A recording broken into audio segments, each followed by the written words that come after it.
मुंबई के special branch जो anti corruption bureau का है, उसकी अदालत ने एंटी करप्शन ब्यूरो को निर्देश दिया कि अब आप एफआईआर दर्ज कीजिए। उस एफआईआर में इन तमाम बातों का जिक्र होना चाहिए कि सेबी का कानून क्या कहता है। इस बात का जिक्र होना चाहिए कैसे करप्शन होता है और कैसे मिली भगत होती है। उसमें इस बात का जिक्र होना चाहिए कि एक नियामक संस्था ही अगर गड़बड़ी करे तो फिर रास्ता क्या निकलेगा, यानी कार्रवाई कड़ी कैसे हो। इस दिशा में एफआईआर उसी रूप में तैयार होनी चाहिए। यह एफआईआर 6 लोगों के खिलाफ होगी। पहला नाम सेबी की चेयरमैन रही माधवी पुरी बुच, जो 48 घंटे पहले सेबी से रिटायर हुई है। 3 बरस तक यह सेबी में चेयरमैन रही। पहली महिला थी जो सेबी की चेयरमैन बनी, लेकिन पहली महिला इस रूप में भी थी कि पहली बार किसी प्राइवेट सेक्टर के व्यक्ति को लाकर यहां पर सेबी चेयरमैन बनाया गया। इससे पहले तमाम सेबी चेयरमैन जो होते थे वह आईएएस होते थे, सरकार के साथ काम करने वाले होते थे। लेकिन कॉरपोरेट के साथ काम करने वाले माधवी पुरी बुच को जब सेबी का चेयरमैन बनाया गया, तब यह सवाल बहुत हल्के फुल्के तरीके से खड़े किए गए थे। क्या वाकई जिस कॉरपोरेट के साथ ये जुड़ी रही, काम करती रही, और उसके शेयर जो शेयर बाजार में होंगे उनसे लेकर क्या गोरखधंधा नहीं होगा? किसी ने ध्यान नहीं दिया। बात आई गई हो गई। लेकिन उसके बाद हिडेनबर्ग की रिपोर्ट के बाद अडानी कांड जो सामने आया, और उसके बाद एक अगली रिपोर्ट ने बतला दिया कि दरअसल सेबी की चेयरमैन माधवी पुरी बुच सीधे तौर पर कैसे कंपनी के शेयरों के साथ और कंपनी से मुनाफा पाते हुए, यानी डबल तरीके से उन्हें मुनाफा कैसे मिल रहा है, इसका पूरा कच्चा चिट्ठा सामने रखा गया। उस दौर में यह पूरा मामला ना तो ईडी ने उस तरफ ध्यान देने की कोशिश की, और जब विपक्ष ने पूरा मामला उठाया और शेयर बाजार की गड़बड़ियों को लेकर सुप्रीम कोर्ट का दरवाजा तक खटखटाया, तो सुप्रीम कोर्ट ने भी कोई जांच नहीं बैठाई। जिस बात का जिक्र हो रहा था, कम से कम एक स्पेशल टीम तो बना देते, एक एसआईटी तो बना देते।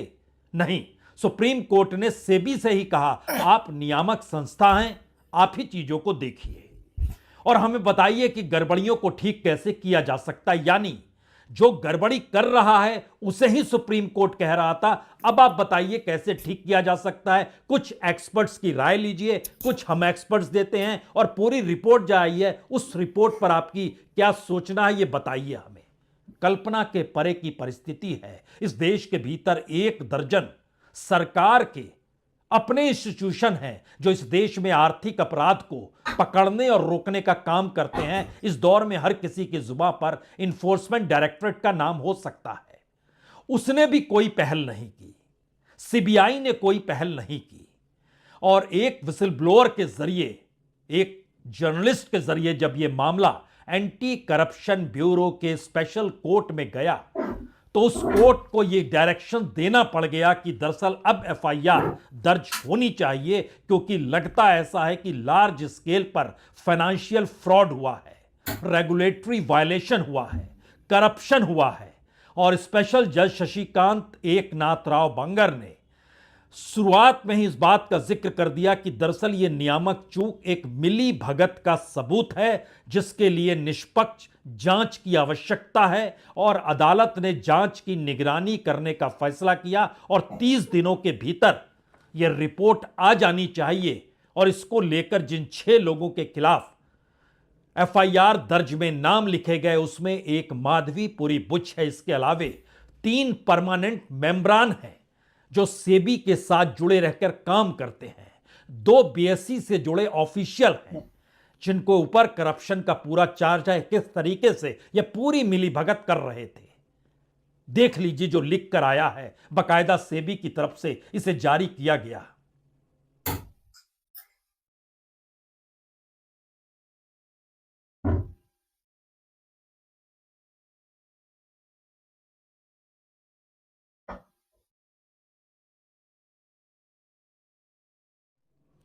तो इस प्रेस रिलीज में जानकारी दी गई है कि किस किस के खिलाफ एफआईआर दर्ज करने के आदेश हैं, और अब इसमें अदालत को कार्रवाई करनी चाहिए।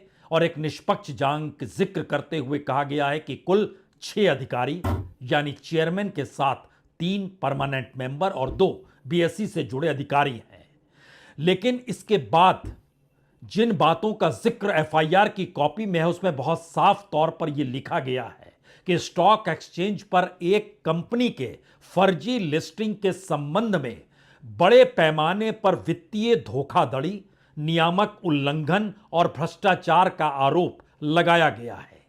उस आरोप के साथ जो बातें कही गई उसमें यह दावा किया गया है कि सेबी के अधिकारी अपने वैधानिक कर्तव्यों से पूरी तरीके से विफल रहे, बाजार में हेर फेर की सुविधा उन्होंने दे डाली और निर्धारित मानदंडों को पूरा नहीं करने वाली कंपनी की लिस्टिंग की अनुमति देकर कॉरपोरेट को धोखाधड़ी करने के लिए सक्षम बना दिया। यानी जिस सेबी का काम था कि वहां कोई गड़बड़ी ना हो, उसने कैसी पूरे सिस्टम को क्रिएट किया जिससे यह साफ तौर पर लगे कि दरअसल जो धोखाधड़ी कर सकता है खुलकर कर ले।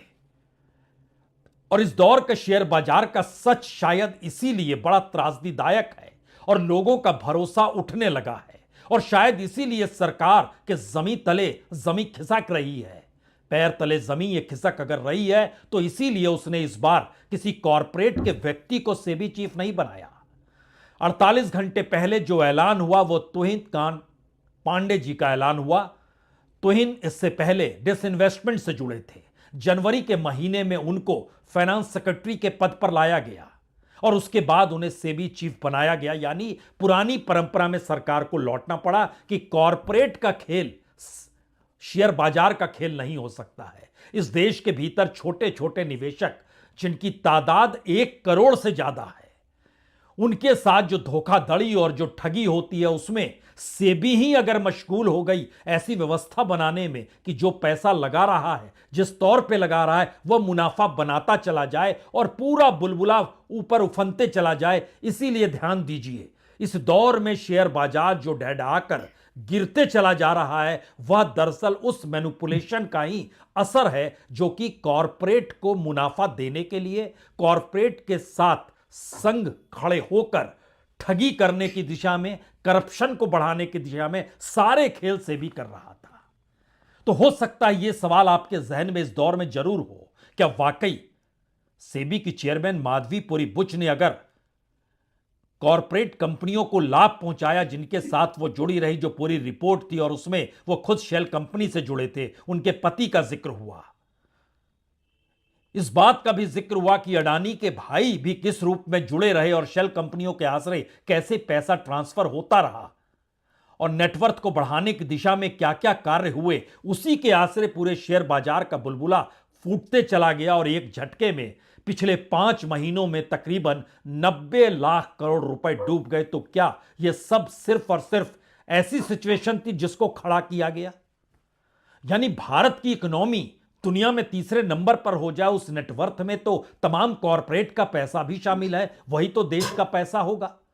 और इस देश के भीतर में असमानता भी सबसे ज्यादा है। तो एक तरफ कॉरपोरेट की पूंजी, दूसरे तरफ इस देश में 80 करोड़ लोग 5 किलो अनाज पर खड़े। इस असमानता के बीच में इस देश के भीतर वित्तीय घोटाले घपले खुलकर अगर हो रहे हैं और उसका बड़ा केंद्र अगर शेयर बाजार है, तो क्या इस एसीबी की एफआईआर के बाद अब कानूनी प्रक्रिया के साथ वो सारी चीजें खुल सकती हैं? जिसमें पहला सवाल यह भी होगा कि ईडी ने क्यों कार्रवाई नहीं की, सीबीआई ने कोई केस क्यों नहीं किया। और बात तो सुप्रीम कोर्ट तक भी जाएगी कि उन्हीं सवालों को लेकर तो सुप्रीम कोर्ट का दरवाजा खटखटाया गया था। और जानकर हैरत मत होइए, शिकायतकर्ता ने जिसके आधार पर जो स्पेशल कोर्ट के जज हैं उन्होंने जब बात की जानकारी दी कि शशिकांत एकनाथ राव बांकर स्पेशल जज, उन्होंने जो एंटी करप्शन ब्यूरो से कहा है एफआईआर दर्ज करने के लिए, उसमें उन्होंने कहा है कि दरअसल शिकायतकर्ता ने यह भी कहा कि इस देश के भीतर पुलिस का दरवाजा भी उन्होंने खटखटाया, कोई कार्रवाई नहीं हुई।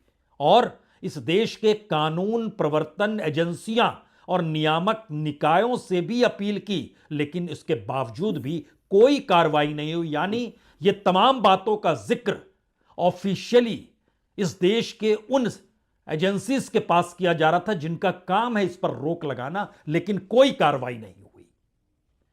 और फिर अदालत का कहना है, बहुत साफ तौर पर उन्होंने कहा कि दरअसल यह एक बेहद गंभीर अपराध के संकेत देता है, जिसकी जांच की आवश्यकता है। और अदालत की तरफ से यह भी कहा गया, जो स्पेशल कोर्ट है, इस पर जोर दिया गया कि सेबी और अन्य कानून प्रवर्तन एजेंसियों की निष्क्रियता के कारण न्यायिक हस्तक्षेप की अब आवश्यकता है। और इसीलिए अब एसीबी वर्ली जो है, यानी एंटी करप्शन ब्यूरो वर्ली जो है, वो मुंबई क्षेत्र के भीतर वो आईपीसी के तहत, करप्शन निवारण अधिनियम के तहत, सेबी अधिनियम के तहत और इसके अलावे जो भी प्रासंगिक धाराएं हैं, सबके खिलाफ प्राथमिक दर्ज करे। कई सवाल इस जहन में हो सकते हैं, क्योंकि शेयर बाजार से लोगों का उठता हुआ भरोसा और इस दौर में शेयर बाजार में डूबती हुई रकम, इस दौर में सरकार द्वारा अपनी अर्थनीति को ना संभाल पाने की परिस्थितियां, और इस देश के भीतर पहली बार सरकार और उसकी एजेंसियां का गठजोड़ खुले तौर पर इस पूरे कांड में अगर नजर आता है, तो क्या यह कोई कह सकता है कि अगर पूरी फाइल खुल गई और ईमानदारी से जांच की प्रक्रिया शुरू हो गई, तो हर वो अधिकारी इस कटघरे में खड़ा होगा, चाहे वह ईडी का हो, चाहे सीबीआई का हो, चाहे किसी थाने का पुलिस वाला हो, चाहे सेबी से जुड़े तमाम अधिकारी हों, चाहे बीएसई इंडेक्स को रोज चलाने वाले अधिकारियों की पूरी फेरिस्त हो, यानी सब मिले हुए हैं। तो ऐसे में एक बात और सोचनी होगी, इन्हीं बातों को लेकर तो पार्लियामेंट की जो कमेटी है, अकाउंट कमेटी पीएसी है, उसने नोटिस दिया था सेबी की चेयरमैन को, माधवीपुरी बुच को, कि आप हमारे सामने आइए। साल भर पहले की बात है ये। पहले कहा गया एक दिन कि हम व्यस्त हैं, दूसरी बार कहा कि ठीक है हम आपको बतलाते हैं, और तीसरी बार से कोई जानकारी नहीं आई, क्योंकि सरकार पीछे खड़ी थी। और जब सरकार ही पीछे खड़ी हो और सत्ता ही पीछे खड़ी हो, तो फिर किसी अधिकारी को चिंता करने की कौन सी बात है। तो वो पीएससी, यानी इस देश के सबसे बड़े लोकतंत्र के मंदिर पार्लियामेंट की पीएससी कमेटी के सामने ही नहीं आई। वो इंतजार करते रह गए कि आज नहीं कल आएंगे, जिसमें तमाम पॉलिटिकल पार्टीज के सांसदों की मौजूदगी होती है और विपक्ष की बड़ी पार्टी के नेता वो पीएससी चेयरमैन होते हैं। लेकिन नहीं सुना गया। केसी वेणुगोपाल कांग्रेस के नेता हैं, वो पीएससी के चेयरमैन, उन्होंने नोटिस भेजा लेकिन नहीं लाया गया। तो जाहिर है सरकार का वरदहस्त था, तभी नहीं आई। और इस दौर में अगर सरकार की एजेंसियां काम नहीं कर रही थी, तो इसका मतलब है सरकार की तरफ से निर्देश दिए गए होंगे। तो आखिरी सवाल यह भी हो सकता है, तब इस दौर में क्यों जरूरत पड़ गई, और क्या इस देश के भीतर में वाकई एंटी करप्शन ब्यूरो का स्पेशल कोर्ट कुछ अलग धारणा के साथ उतरा है। यह हो सकता है किसी एक ने ईमानदारी दिखाई और उसके बाद चीजें फंसती चली गई और हर कोई इस कटघरे में खड़ा नजर आया। यह हो सकता है, लेकिन इसका दूसरा हिस्सा भी है, सरकार से इस देश की इकोनॉमी संभल नहीं रही है। शेयर बाजार जो बताने के लिए बार बार एक बैरोमीटर के तौर पर काम करता था कि देखिए उसके आसरे नाप लीजिए, हमारी इकोनॉमी बड़ी शानदार है। अंतर्राष्ट्रीय तौर पर जिन्होंने भी पैसा लगाया था, कम से कम जनवरी 2023 के बाद हर कोई बड़े संचय की दृष्टि से देख रहा था। यह पैसा बनाने की जगह है, यह शायद एक लॉटरी और लूट की जगह है। एक ऐसी परिस्थितियां आकर फंस गई इस देश के भीतर। लेकिन बीते दिनों जब दुनिया के भीतर ट्रेड वार की शुरुआत होती है और अंतर्राष्ट्रीय तौर पर जो विदेशी निवेशक थे, जब वो जान जाते हैं कि रुपया नीचे है, डॉलर ऊपर है, यहां से जो पैसा निकालना है निकालते चले जाओ, तो वो निकालते चले जाते हैं और सिर्फ जनवरी और महीने में 1.25 लाख करोड़ से ज्यादा वो पैसा निकाल लेते हैं, यानी बिकवाली कर देते हैं।